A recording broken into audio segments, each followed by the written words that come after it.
everyone, I am Eric Wells, with Legacy Left Right and the NextGen Genealogy Network. I am the education coordinator with them, and every now and then I get to do a fun little program here. When I can leap over the technical difficulties, I get to interview a fellow genealogist.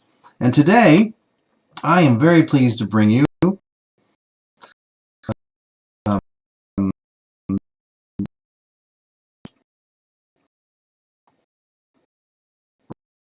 Randy.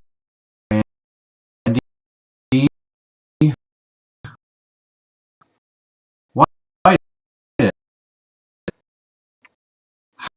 How are you doing, sir? Hey, Eric. Hey, man. Thanks for staying with me through those there. I appreciate it. Oh, no problem. Yeah. Well, I think this is kind of like the first you've heard about what we do, and kind of ask some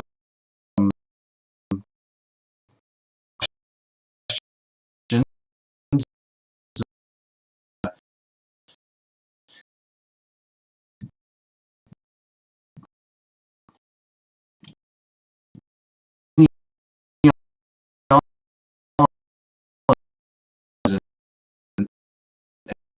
And how you and you know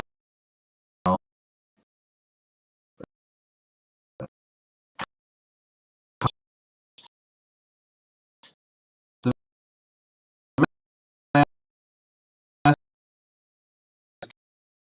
kind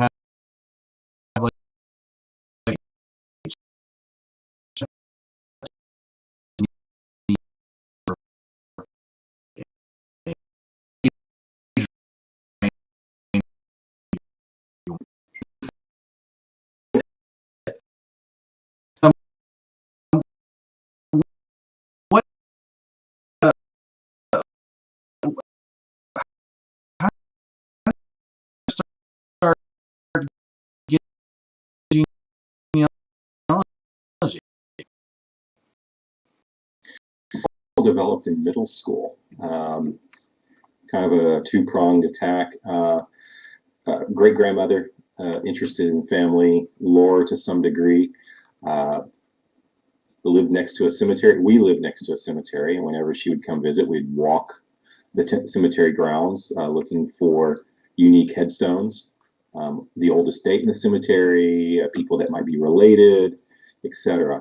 But what really sparked my interest was we had a career day in middle school. This was 5th grade, 6th grade.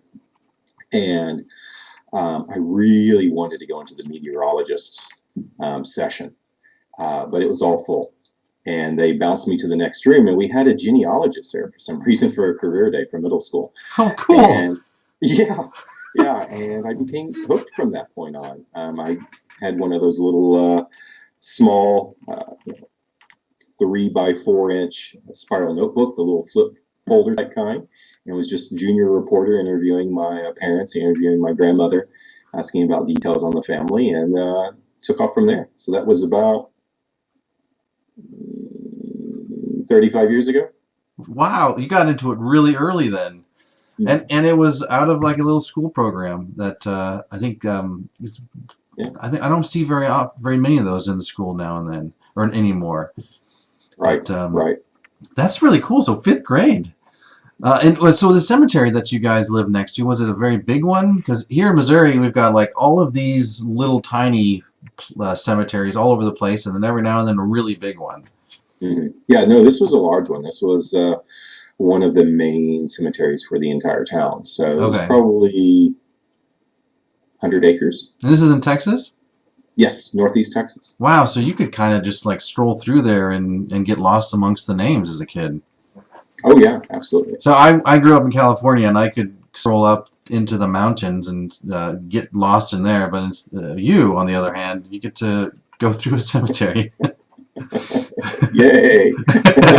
I remember when I first started getting into genealogy and taking trips to cemeteries, my wife was like, that is so weird. Why do you want to do that? Isn't that creepy? But the more and more we did it together, the more and more she began to enjoy it and come to understand like the benefit of it and how neat it is to connect us to the past. Absolutely. Yeah. So when you've done a lot of research on your family tree, who would be the ancestor that you would most likely want to meet? I have a handful. Probably my patrilineal line, going back to James Whitehead.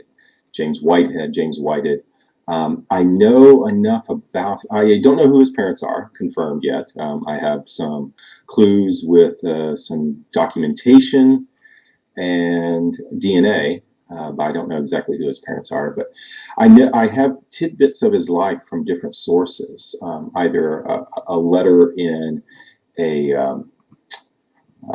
a write-up about him, or other court cases within the Methodist Church in which he was a lay minister. Certain little details of his. I'd love to learn more about how they helped frame his life and what part they were in those, as well as just his time period, 1830s, 1850s. Learning more about his life and expanding on that. And not only that, you get to find out who his parents are, and Right, exactly. it's kind of a cheating way to do it. Yeah, exactly. Yeah, there's he, and there are a couple others. There are a number of people further back in my tree that are names and dates. And I'd like to learn more about them. But it's those I have those few tidbits. I'm starting to flesh out a little bit about them that I'd like to really learn more. And so that's leading into more social history and more diverse locations for information about these people. That's one of the things that when I first got into it, I didn't think I didn't think would happen. But when I started researching my family members, especially when I started going through the newspapers, I had to immerse myself in the time period and what they were going through back then. Mm-hmm. Well, there are two other ancestors from that time period that I'm interested in. Another minister. I'm coming from a long line of mostly farmers and a few ministers thrown in there. But George Crutcher, again, I have tidbits of his life, other little incidents that happened during the Civil War on or near his farm, and would love to learn more from his viewpoint of the time period, as well as his son's wife's parents, so kind of his son's in-laws. It's still my ancestor, John Landers. He was a overseer on a plantation. Oh, wow. During that time period, and I'd really love to know more about how was he a man of his times or not a man of his times, and place him in that history. Got it. What was one of your most fascinating discoveries, or the surprising or interesting discoveries that you've made? Most of my line has been fairly vanilla, fairly, again, farmer, and then there was a blacksmith in there as well. Probably one of the curiosities I've seen is that virtually all of my ancestors are from the South. Except for one Yankee, but he wasn't really a Yankee. He was born in Germany and lived in New York and came down after the war, I think. No, still before the war. But I have found as yet no United States immigrants. Either haven't gone back far enough, or everyone that I have found who came here prior to the Revolution. Huh. What about the German one you just mentioned? He came here and fought in the war. I don't know which side yet. Oh, okay. But it was around that time as well. That's cool. That might be a surprising discovery, that if your German ancestor fought on the Confederate side. Well, no, this is Revolutionary War. Oh, Revolutionary War. Oh, There's some tidbits I've found that indicate he may have been a Hessian. Okay. Yeah. Stayed over or changed or whatnot. I haven't been able to prove that at all. It's just something that one of his grandsons wrote up. Got it. And do you have any favorite books that you wanted to share with us, like genealogy related or otherwise? Oh, genealogy related. I have a ton of books I like that are non-genealogy. One that's really been helpful here recently has been a Finding Your Father's War. It's a book about researching your World War II and a little bit World War One ancestors, so parents and grandparents in that case. So that's why it's called Finding Your Father's War. But it really takes you through the structure of the military during that time and the events leading up to it, what records were created and why, various insignias and so forth, and different clues with that, and then how to find records present day. And so I've been following that a little bit as I've been researching my maternal grandfather's World War II experience. My paternal grandfather was in the WPA, and my maternal grandfather was in the CCC, and then after that joined the Army or the Army Air Corps, and was in World War II. And then all those records are all in the same place as well. I don't know what either one of those acronyms are. What's the... CCC is the Civilian Conservation Corps. Okay. The WPA is the Works Projects or Works Progress Administration, and both of those were Depression era programs for employment. Okay. The CCC was really geared towards conservation projects, usually younger unmarried men, taking them out kind of a pre-military kind of style. And the WPA was employment for unemployed or underemployed household, heads of household, family member type stuff. Got it. And where is your favorite place to research? Where do you feel like you get the most done? I haven't been doing a lot of research recently because I've been active in a lot of other projects. Mostly here at my desk for the most part, doing some research here. I've been doing some more local courthouse work and bringing that home. I'm still sifting through everything I got from the National Archives in St. Louis, the National Personnel Records Center. Did you go up there Did you go up there, or did you have stuff shipped down to you? No, I actually went up there. I sent them it's recommended that you let them know ahead of time who you're interested in. Yeah. And as much information as you can find about that. If you have a service number, definitely birth dates and so forth. And I had a list of maybe about a dozen people to pull in. And they had what they could. Records available. There was a fire there in '73, and it burned a lot of the Army records, but not all. Oh yeah. Damaged a lot of those that didn't burn. But they had one piece of paper on my grandfather, and it was just his exit paycheck. I already had his exit form. So, and then a number of records for others. So what I'm working on with him is just looking through the daily reports for the unit that he was in and working my way back until I find where he came into that unit, where from. Oh, neat. Then the daily reports for that unit and so forth. So I'm trying to rebuild his World War II experience from those daily records. But yeah, no, it's a really helpful place. Really, any of those personnel records, that's the go-to for that. There's some others in Nara and College Park.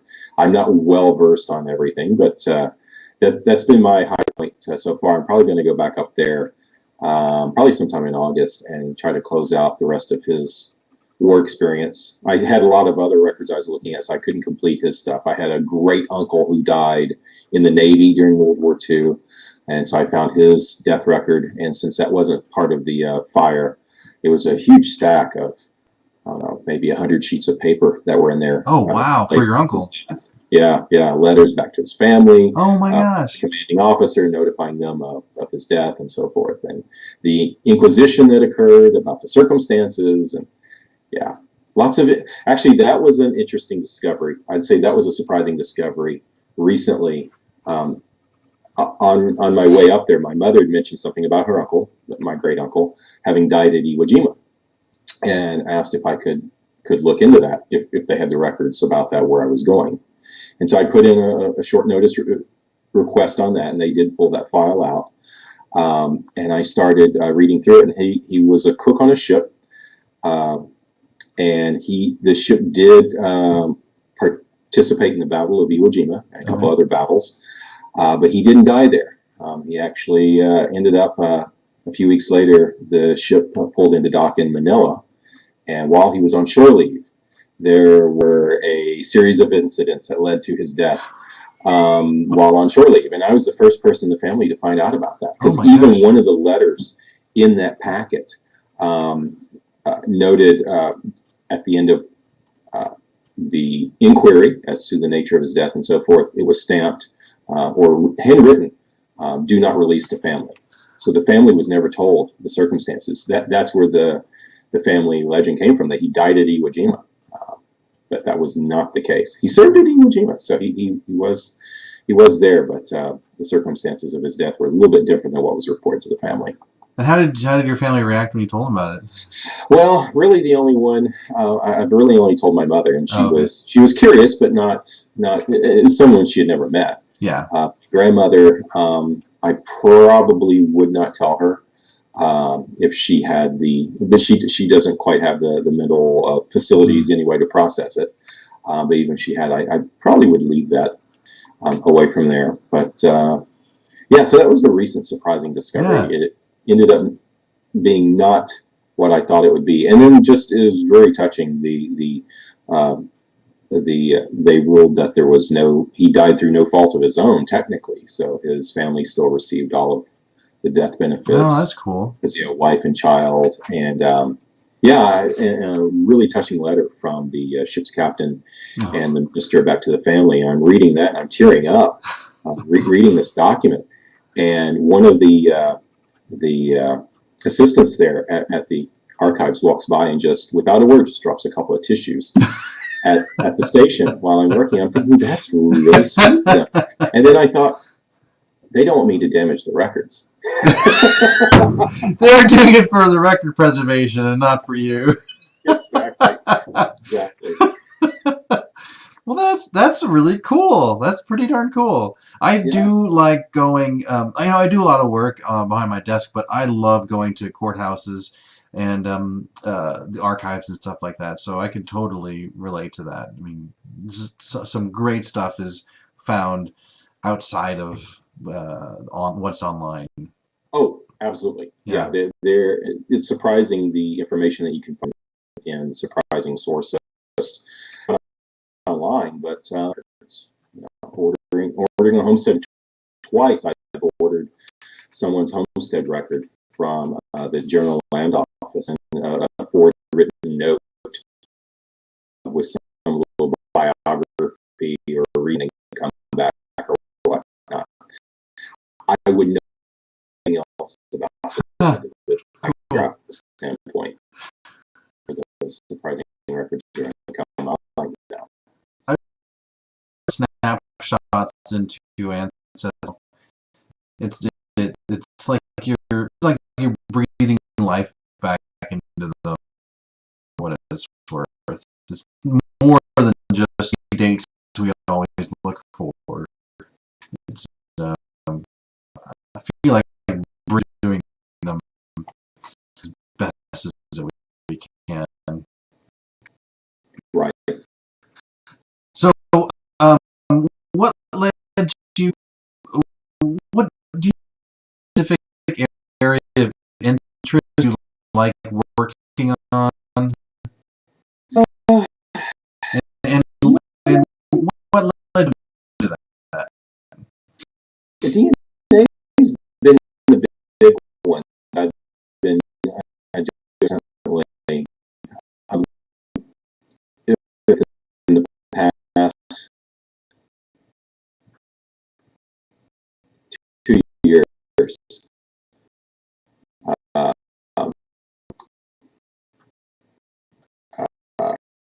I did some DNA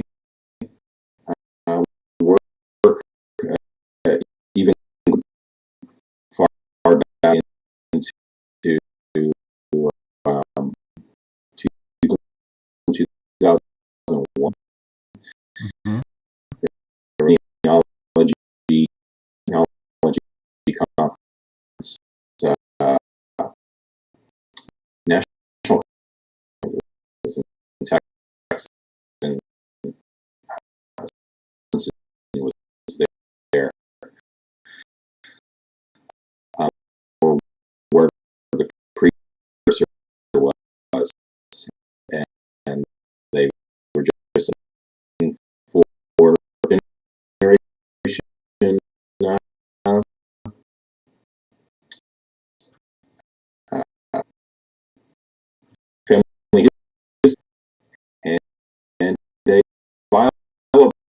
blood.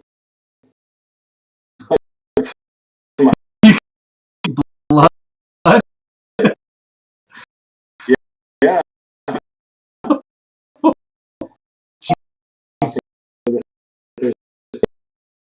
Test, and then got my Y mitochondrial output. Oh, okay. But after that testing, uh, an uncle and some others, and, and dipping my toe in, but really in the 2 years has been a lot of work with ensemble DNA and, and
I,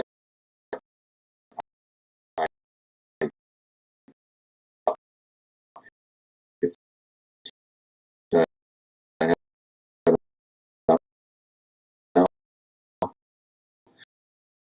um,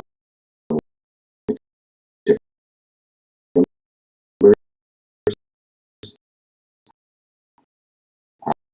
uh, uh, snowballs. There's always questions to ask.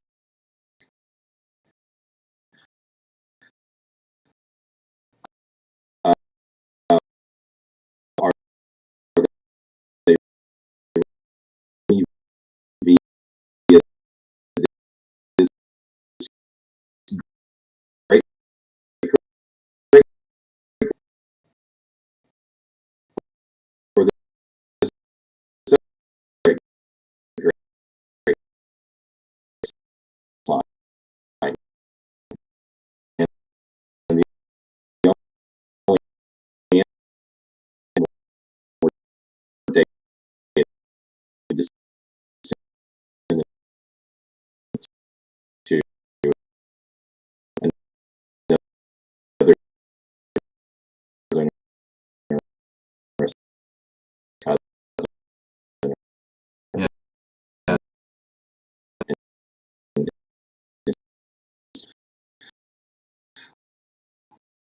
uh, encourage people doing that testing that's money and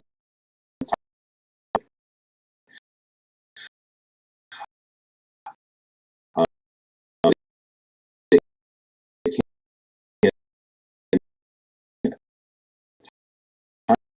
time Yeah. Yeah. Yeah. Yeah. yeah, yeah, you learn a lot.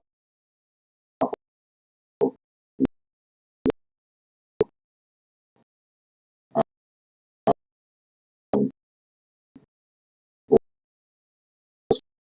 spend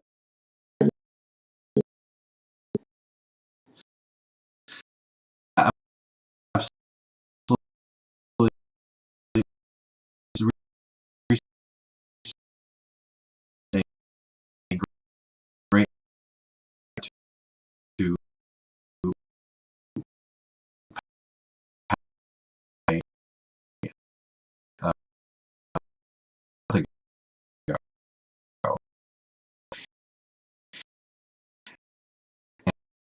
And this is uh, uh,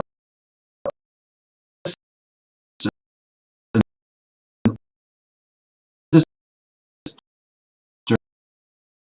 my grandfather.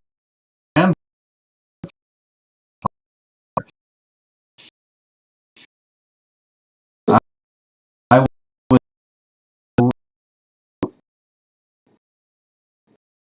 lucky. He was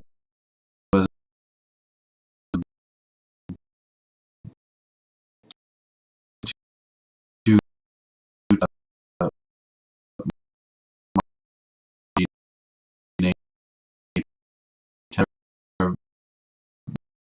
my as well. And that, that, that a year ago, about a year past, and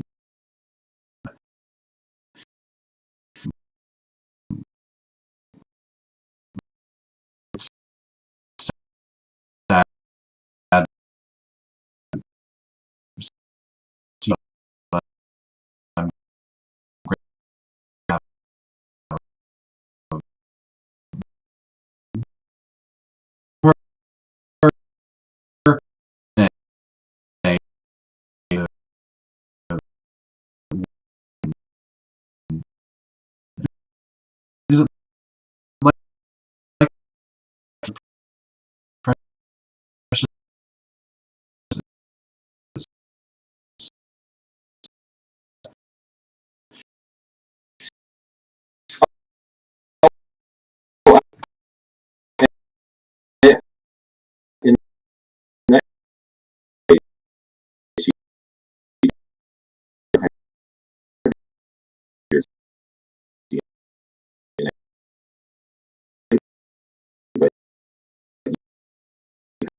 Yeah, yeah, yeah.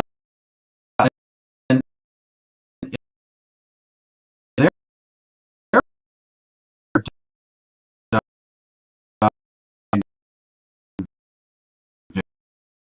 very young.